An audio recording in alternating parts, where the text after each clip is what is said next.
압살롬이 예루살렘으로 돌아오다.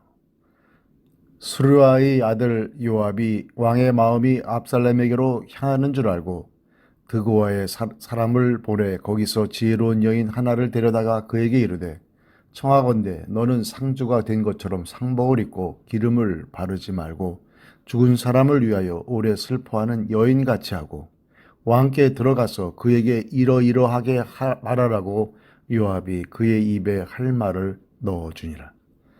드고와 여인이 왕께 아를 때 얼굴을 땅에 대고 엎드려 이르되, 왕이여 도우소서 하니, 왕이 그에게 이르되 무슨 일이냐 하니라. 대답하되 나는 진정으로 과부니이다. 남편은 죽고 이 여종에게 아들 둘이 있더니 그들이 들에서 싸우나 그들을 말리는 사람이 아무도 없으므로 한 아이가 다른 아이를 쳐 죽인지라. 온 족속이 일어나서 당신의 여종 나를 핍박하여 말하기를, 그의 동생을 쳐 죽인 자를 내놓으라. 우리가 그의 동생 죽인 죄를 갚아 그를 죽여 상속자 될 것까지 끊게노라 하오니, 그러한즉 그들이 내게 남아있는 숯불을 꺼서 내 남편의 이름과 씨를 세상에 남겨두지 아니하겠나이다 하니, 왕이 여인에게 이르되 네 집으로 가라. 내가 너를 위하여 명령을 내리리라 하는지라. 드고와 여인이 왕께 아뢰되, 내 주 왕이여, 그 죄는 나와 내 아버지의 집으로 돌릴 것이니 왕과 왕위는 허물이 없으리이다. 왕이 이르되 누구든지 네게 말하는 자를 내게로 데려오라. 그가 다시는 너를 건드리지도 못하리라 하니라. 여인이 이르되, 청하건대 왕은 왕의 하나님 여호와를 기억하사 원수 갚는 자가 더 죽이지 못하게 하옵소서. 내 아들을 죽일까 두렵나이다 하니, 왕이 이르되 여호와께서 살아계심을 두고 맹세하노니 내 아들의 머리카락 하나도 땅에 떨어지지 아니하리라 하니라.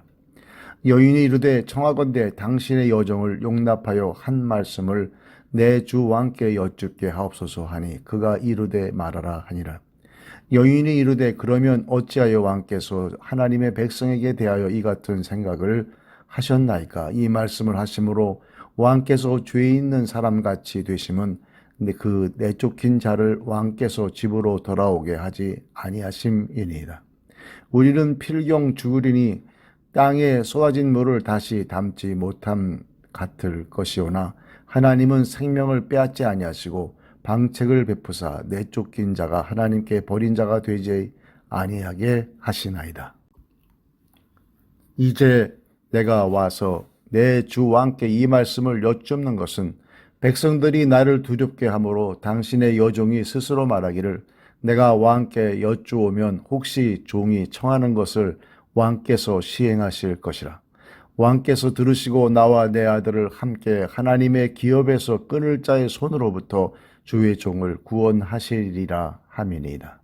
당신의 여종이 또 스스로 말하기를, 내 주 왕의 말씀이 나의 위로가 되기를 원한다 하였사오니, 이는 내 주 왕께서 하나님의 사자같이 선과 악을 분간하심이니이다. 원하건대 왕의 하나님 여호와께서 왕과 같이 계시옵소서. 왕이 그 여인에게 대답하여 이르되, 바라노니 내가 네게 묻는 것을 내게 숨기지 말라. 여인이 이르되, 내 주 왕은 말씀하옵소서. 왕이 이르되, 이 모든 일에 요압이 너와 함께 하였느냐 하니, 여인이 대답하여 이르되, 내 주 왕의 살아계심을 두고 맹세하옵나니 내 주 왕의 말씀을 좌로나 우로나 옮길 자가 없으리이다. 왕의 종 요압이 내게 명령하였고 그가 이 모든 말을 왕의 여종의 입에 넣어 주었사오니, 이는 왕의 종 요압이 이 일의 형편을 바꾸라 하여 이렇게 하면이다. 내 주 왕의 지혜는 하나님의 사자의 지혜와 같아서 땅에 있는 일을 다 아시나이다 하니라. 요압의 계책.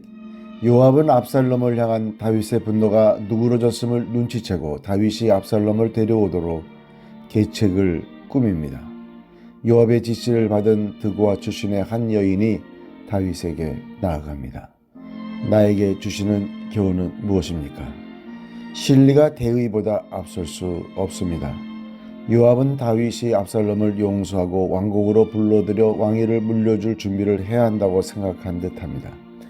유능한 왕자가 이방 땅에 머물러 있는 것은 이스라엘의 손실이며 자칫 이방 민족과 손이라도 잡으면 이스라엘에 큰 위협이 된다고 판단했을 것입니다.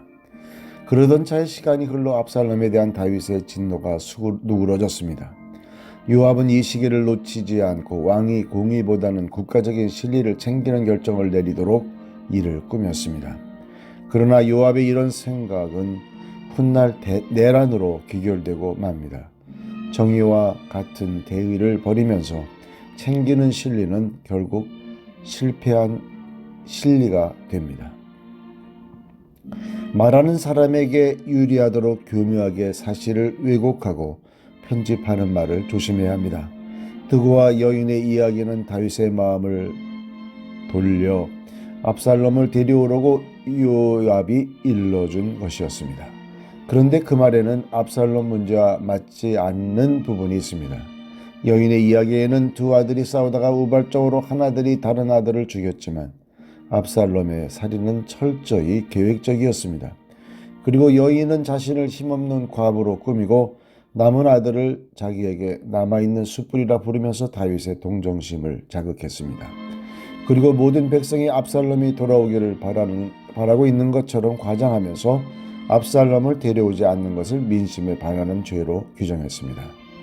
하지만 압살롬은 쫓겨난 것이 아니라 스스로 도망쳤으며 회개하지 않는 자를 용서하는 것은 어불성설이었습니다. 다윗은 이 여인의 이야기 때문에 요압의 생각에 어느 정도 동조한 것으로 보입니다.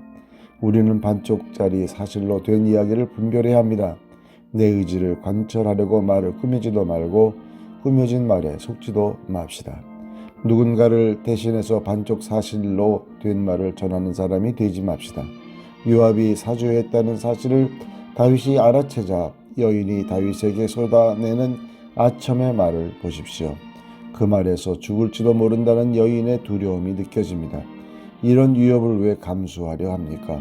친분 때문이든 위계 때문이든 이런 역할은 단호히 거절합시다. 기도, 교묘하게 사실을 왜곡한 이야기에 현혹되지 않고 대의를 버리지도 않게 하소서. 아멘.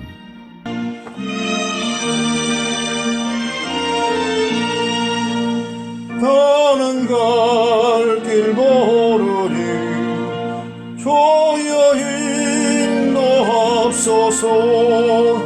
어디 가야 좋을지 나를 인도하소서. 어디 가야 좋을지 나를 인도하소서.